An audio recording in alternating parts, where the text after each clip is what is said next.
2026 সালের সেপ্টেম্বর ইনটেকে যারা পোল্যান্ডে যাওয়ার কথা ভাবছো, তাদের জন্য আমার আজকে এই ভিডিওটি। এই ভিডিওতে আমি আলোচনা করব হচ্ছে পোল্যান্ডে অ্যাডমিশন টু ভিসা ইভেন কি পোল্যান্ডে যাওয়া পর্যন্ত টোটাল কত টাকা খরচ হতে পারে।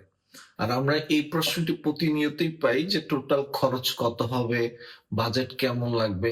তাই সম্পূর্ণ ভিডিওটি দেখলে আমি বিশ্বাস করি তোমাদের আর কোনো কনফিউশনই থাকবে না যে পোল্যান্ডে কত টাকা খরচ হবে। তো চলো চলে যাই মূল আলোচনা। হাই ডিয়ার ভিউয়ার্স, আমি S M Shalam Saikat, founder and CEO of Study World BD.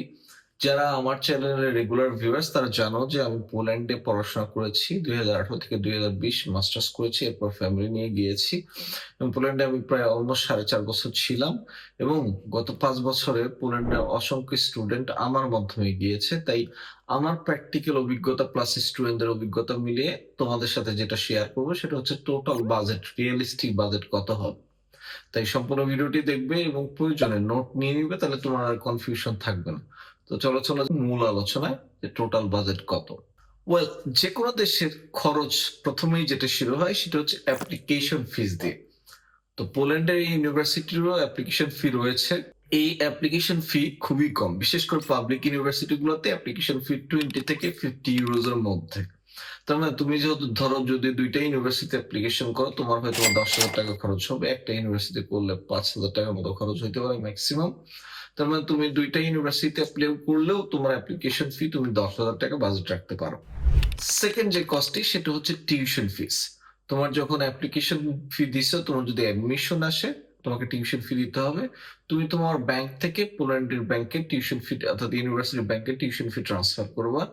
এই টিউশন ফি রেঞ্জ হয়ে থাকে 2,500 থেকে 3,500 ইউরোর মধ্যে ম্যাক্সিমাম পাবলিক ইউনিভার্সিটি।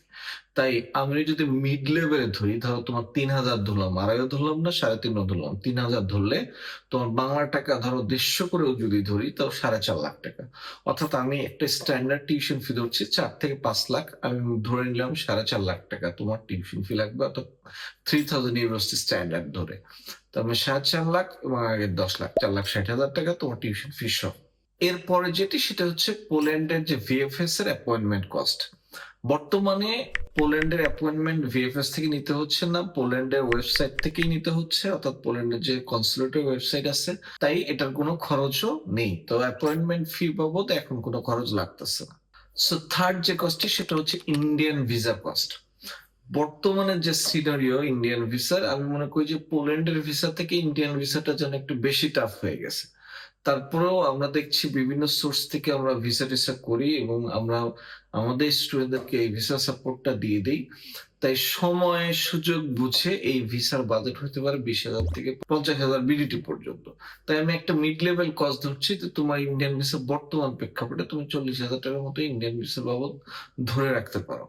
পোল্যান্ডের জন্য নেক্সট যে কস্টটি সেটা হচ্ছে ইন্স্যুরেন্স কস্ট।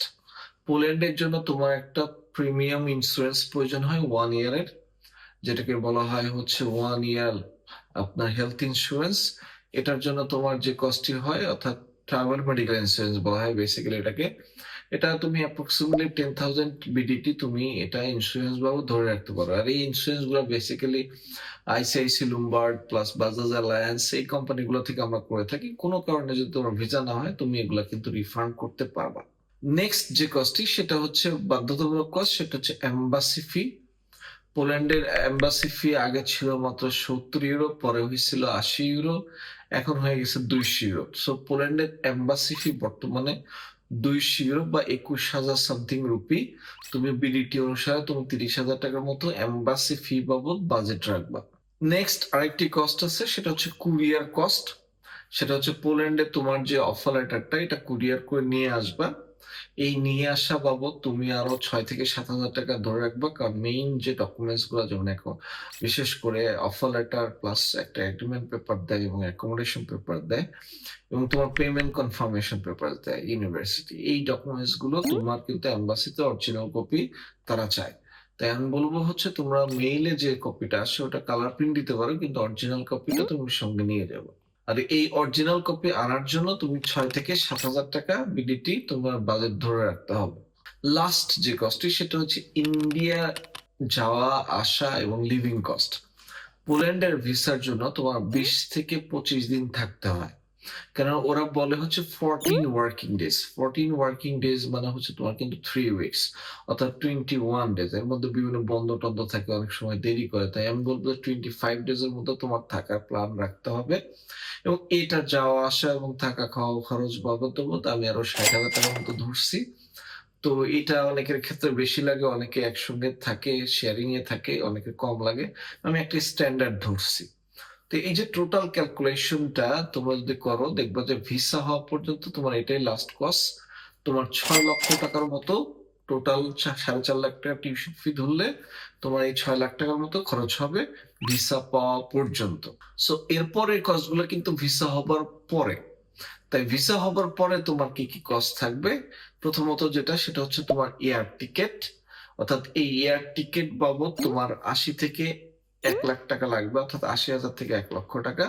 কিন্তু ফ্লাই দুবাই থেকে শুরু করে বেশ কিছু এয়ারলাইন্স আছে যেগুলোতে তুমি যদি আগে টিকিট কাটো তোমার এত পড়বে না। আমি ধরে নিলাম ১,০০,০০০ টাকাই, তার মানে হচ্ছে ৬,০০,০০০ আর ১,০০,০০০ ৭,০০,০০০ টাকা। তার মানে আমি যদি বলি রিয়েলিস্টিক্যালি যে তুমি পোল্যান্ড যাওয়া পর্যন্ত তোমার ৭,০০,০০০ টাকার মতো খরচ হবে। এখন এর বাইরেও কিছু খরচ থাকে, যেমন তোমার ব্যাকআপ মানি তুমি নিলে আরো ১,০০,০০০ টাকা, ৮,০০,০০০ টাকা, তুমি আরো ৫০,০০০ টাকার মতো শপিং করলা, তোমার ৮,৫০,০০০ টাকা। তার মানে আমরা যদি ওভারঅল একটা বাজেট করি যে একটা স্টুডেন্টের সে যদি নিজের প্রসেস নিজে করে তাহলে এটা ৭ থেকে ৮,০০,০০০ বা ৮,৫০,০০০ টাকা পর্যন্ত খরচ হবে। এটা যদি কোনো এজেন্সি দ্বারা করে এটা ৮ থেকে ১০ লাখ টাকার মতো খরচ হবে এ টু জি। অর্থাৎ তোমার একদম visa, tuition fee, air ticket, backup money সবকিছু মিলে এবং এজেন্সি সার্ভিস চার্জ সহ। তার মানে তোমরা ধরে নিতে পারো যে তোমার পোল্যান্ডে যারা নিজে নিজে এপ্লাই করতেছো তাদের বাজেটটা ৭-৮ লাখ টাকা রাখলেই হবে এবং যারা এজেন্সির মাধ্যমে যাচ্ছ তারা ৮ থেকে ১০ লাখ টাকা ধরলেই হবে। এবার নেক্সট যে বিষয়টা সেটা ব্যাংক স্টেটমেন্ট। ব্যাংক স্টেটমেন্টে ১০ লাখ টাকার মতো লাগে, যেটা তুমি ফিক্সড ডিপোজিট বা এফডিআর করে রাখতে পারো এবং এর এগেইনস্টে ক্রেডিট কার্ড লিমিট সার্টিফিকেট নিতে হয়। এটা তোমার খরচ না, এটা তোমার হচ্ছে পরবর্তীতে তুমি ভিসা পাওয়ার পর ভেঙে ফেলবা এবং তোমার টাকা তোমারই থাকবে, তাই আমি এটা খরচের মধ্যে রাখছি না। তো এই ছিল হলো পোল্যান্ডের বাজেট নিয়ে আমার আজকের ভিডিও। আমি বিশ্বাস করি আমি চেষ্টা করেছি তোমাদেরকে ক্লিয়ার করতে যে টোটাল খরচ কত হবে। তো এই বাজেটটা রাখলেই তোমার পোল্যান্ডের জন্য সাফিসিয়েন্ট হবে বলে আমি মনে করি। Thank you very much for watching my video. Have a nice day.